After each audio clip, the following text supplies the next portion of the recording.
सत है भाई और बहनों, सबको मेरा राम राम। अगर हमारे चैनल पर पहली बार आए हैं तो चैनल को लाइक एंड सब्सक्राइब जरूर करें। गांव में एक पुराना पीपल का पेड़ था। वर्षों से लोग कहते थे कि इस पेड़ पर एक भूत रहता है। रात होते ही सरसराहट, पत्तों का तेज हिलना और कभी कभी रात होते ही सरसराहट, पत्तों का टूटना, फुसफुसाहट, इन सब ने गांव वालों के मन में डर बैठा दिया था। कोई भी उस रास्ते से सूरज ढलने के बाद नहीं गुजरता। एक दिन संत कबीर अपने शिष्य के साथ उसी रास्ते से गुजर रहे थे। उन्होंने देखा कि गांव वाले दूर खड़े थे और पीपल के पेड़ को डरते हुए देख रहे थे। कबीर ने मुस्कुराकर पूछा, क्यों भाइयों, इस पेड़ ने कौन सा पाप कर दिया जो तुम इससे ऐसे डरते हो? गांव वालों ने डरते डरते कहा, महाराज, इस पेड़ पे भूत है। रात होते ही आवाज आती है, पत्ते बिना हवा के हिलते हैं और कई लोग ने तो काली परछाई भी देखी है। कबीर ने शांत स्वर में कहा, चलो आज रात सच्चाई का पता लगाते हैं। रात को कबीर अपने दोनों शिष्यों के साथ पीपल के पेड़ के नीचे बैठे थे। चारों ओर सन्नाटा छा गया। अचानक पेड़ के पत्ते तेजी से हिलने लगे। ऊपर से टक टक जैसी आवाज आई। शिष्य कांपने लगे और कबीर अपनी गहरी आंखों से पेड़ को देख रहे थे। कुछ देर बाद कबीर ने हंसते हुए कहा, ये भूत नहीं, प्रकृति का रहस्य है। शिष्य ने आश्चर्य से पूछा, गुरुदेव, ये आवाजें भूत की नहीं है? कबीर बोले, भूत का डर मन की उपज है। सत्य को देखने की दृष्टि पैदा करो। कबीर पेड़ के नीचे खड़े होकर बोले, ये पेड़ रात में सूर्य की गर्मी छोड़ता है। उसकी जड़ों में हवा फंसती है, शाखाओं में रहती है छोटे जीव, उल्लू चीतर जैसे पक्षी उनकी हलचल आवाजें पैदा करती हैं। उन्होंने आगे कहा, जब आदमी भय में होता है तो साधारण आवाज भी भूत जैसी लगती है। अचानक ऊपर से चमगादड़ उड़कर निकला। शिष्यों की हालत भी पतली हो गई। कबीर कहने लगते, देखा, जैसे तुम वर्षा से भूत समझ रहे थे, वह तो एक छोटा सा जीव है। अगली सुबह कबीर ने गांव वालों को बुलाया और सारी रात कहानी सुनाई और कहने लगते, डरा मत करो, ये बस एक पेड़ है, जीव है, जो ज्योति नहीं पहुंचती। ज्ञान का दीपक जलाओ, भूत खुद ब खुद भाग जाएगा। गांव वालों ने कबीर के चरण छूकर कहने लगते, आज हमारा वर्षों पुराना डर मिट जाने वाला है। उस दिन के बाद गांव के लोग उस पीपल के पेड़ के पास बिना किसी भय जाने लगे। बच्चों ने वहां झूले तक डाल दिए। पेड़ तो कभी भूत का घर बनाया जाता था, अब शांति और छाया का प्रतीक बन गया है।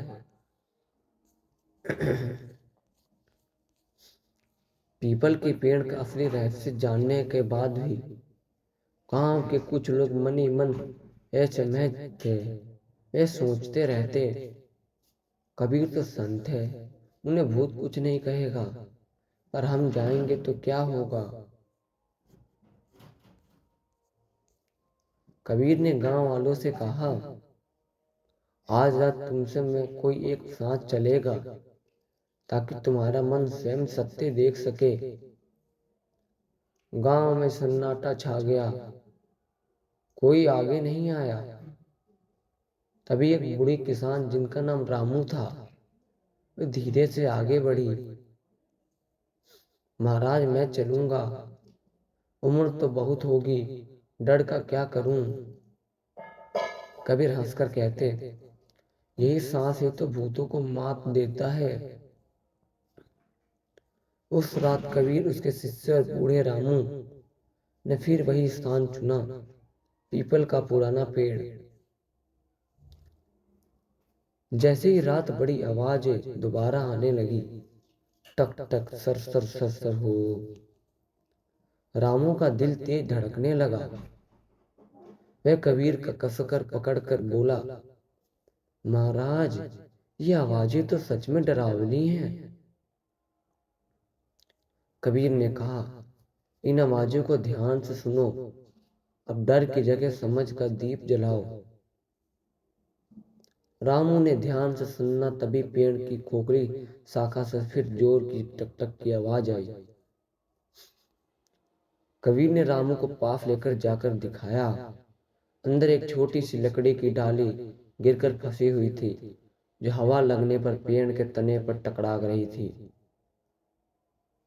रामू आश्चर्य होकर बोले, अरे ये तो बिल्कुल साधारण चीज है, पर हम कितने सालों से इस भूत समझ रहे थे।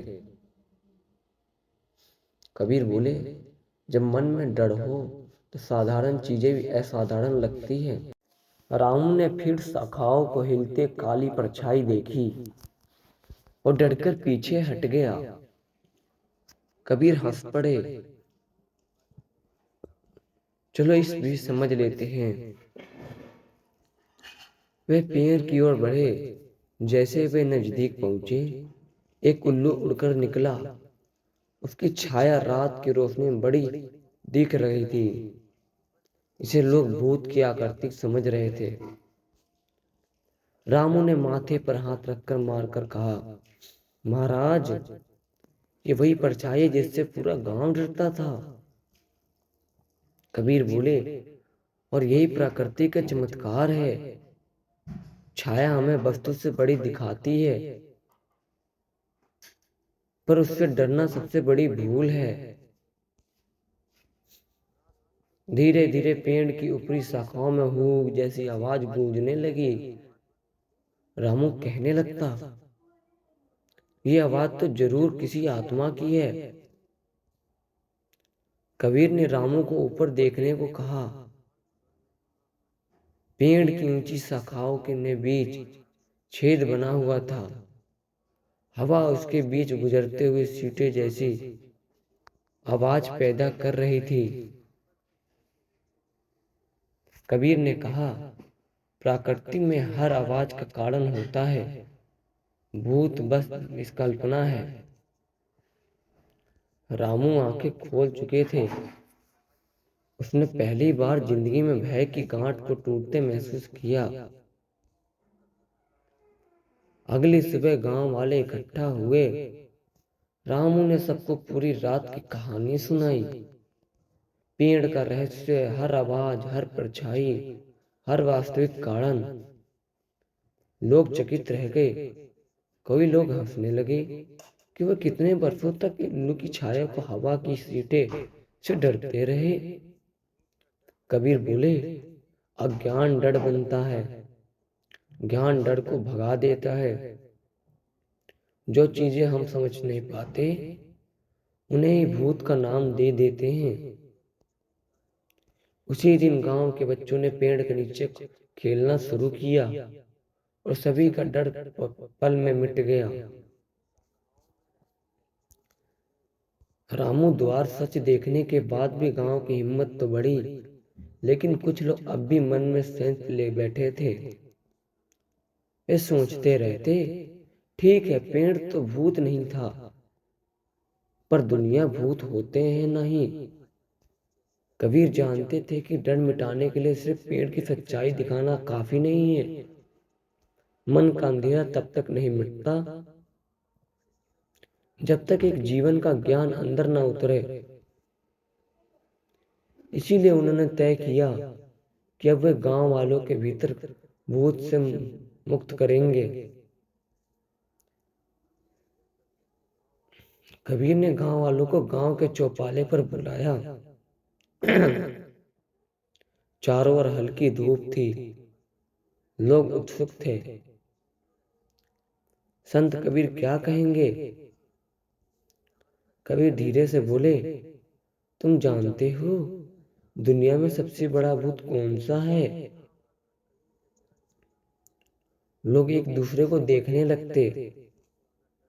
किसी ने कहा काला भूत, किसी ने कहा चुड़ैल, किसी ने डरते हुए कहा पीपलवा भूत।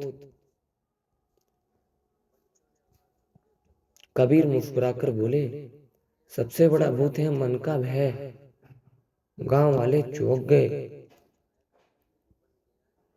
कबीर ने आगे कहा, जितना डरोगे उतना ही मन तुम्हें भूत दिखाएगा, जितना समझोगे उतना ही सत्य स्पर्श होगा। कबीर ने दीप मंगवाया। उन्होंने चौपाले के बीच रखा और लोगों को कहा, अब इस दीपक को ध्यान से देखो, इसके चारों ओर तुम्हारी परछाई बनी होगी। लोगों ने देखा दीपक की रोशनी कई परछाई जमीन पर फैली। कबीर बोले, जब रोशनी कम होती है परछाई बड़ी दिखती है, जब ज्ञान कम होता है तो डर बड़ा दिखने लगता है। फिर उन्होंने दीपक को दूर कर दिया, परछाई और भी लंबी हो गई।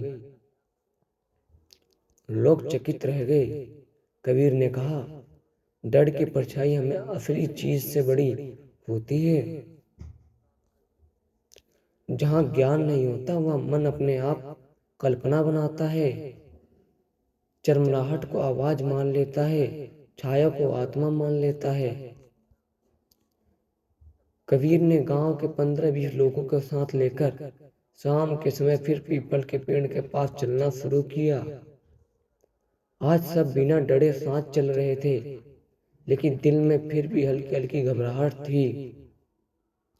जैसे ही वे पेड़ तक पहुंचे, दूर से वही हूं की आवाज आने लगी। बच्चों की माँ ओट में चिप गई। लोग कुछ पीछे हटे। कबीर शांत थे। उन्होंने कहा, अब मैं कुछ नहीं करूंगा, अब तू जो लोग खुद सत्य को पहचानो। फिर उन्होंने सबको पेड़ में अलग अलग हिस्सों में देखने लगे। कोई शाखा पर बैठा, कोई उल्लू को देख रहा था और कोई हवा में हिलती डाल देखकर हंस रहा था और कोई खेलने तने में आती आवाज के रहस्य समझ रहा था। 10 मिनट के बाद लोगों के चेहरे पर डर की जगह हंसी की राहत खुशी थी। कबीर ने सभी को इकट्ठा किया और कहा, सत्य देख लिया? गांव वाले बोले, जी महाराज, अब हम किसी चीज से नहीं डरेंगे, अब हमें वृद्धि मिलेगी।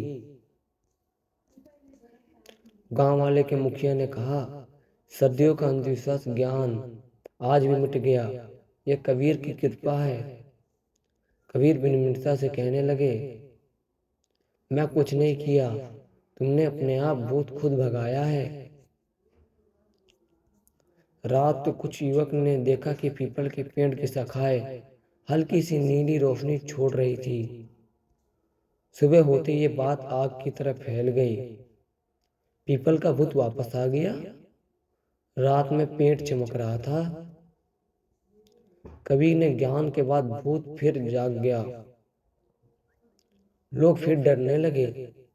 चौपाले पर चर्चा होने लगी। हर कोई अपने अंदाज में चमक रहा था, मतलब समझने लगा। तभी किसी ने कहा, चलो कबीर से पूछते हैं।